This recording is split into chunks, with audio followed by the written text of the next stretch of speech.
क्या आपने कभी सोचा है कि ये अनंत ब्रह्मांड आखिर शुरू कैसे हुआ? क्या केवल विज्ञान के पास इसका उत्तर है? या फिर हमारे संतों और महात्माओं ने पहले ही इसकी सच्चाई बता दी थी? विज्ञान और बिग बैंग थ्योरी।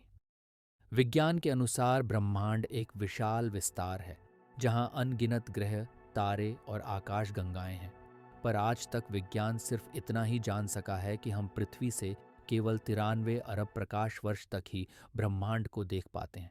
दुनिया का सबसे प्रसिद्ध सिद्धांत, द बिग बैंग थ्योरी, कहता है कि लगभग 13.8 अरब वर्ष पहले एक विशाल विस्फोट हुआ था, जिससे समय, स्थान और पदार्थ की शुरुआत हुई और ब्रह्मांड फैलता चला गया। ACDM model.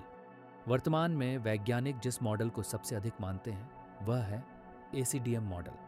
इसके अनुसार ब्रह्मांड में 70% हिस्सा है डार्क एनर्जी, 25% डार्क मैटर और केवल 5% साधारण पदार्थ।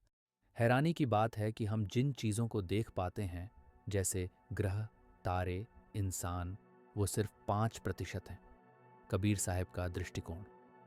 लेकिन जब हम कबीर साहब की वाणी सुनते हैं तो वहाँ हमें मिलता है एक और ही ब्रह्मांड का चित्रण, जहाँ असंख्य ब्रह्मांड है और हमारी ये धरती बस एक बूंद के समान है।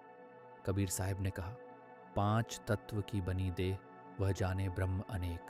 यानी यह शरीर और यह सृष्टि केवल प्रारंभिक स्तर की समझ है।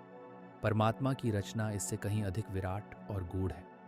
विज्ञान ने हमें ब्रह्मांड की शुरुआत का गणितीय मॉडल दिया है, लेकिन संतों ने हमें दिया है उसकी आत्मा की झलक।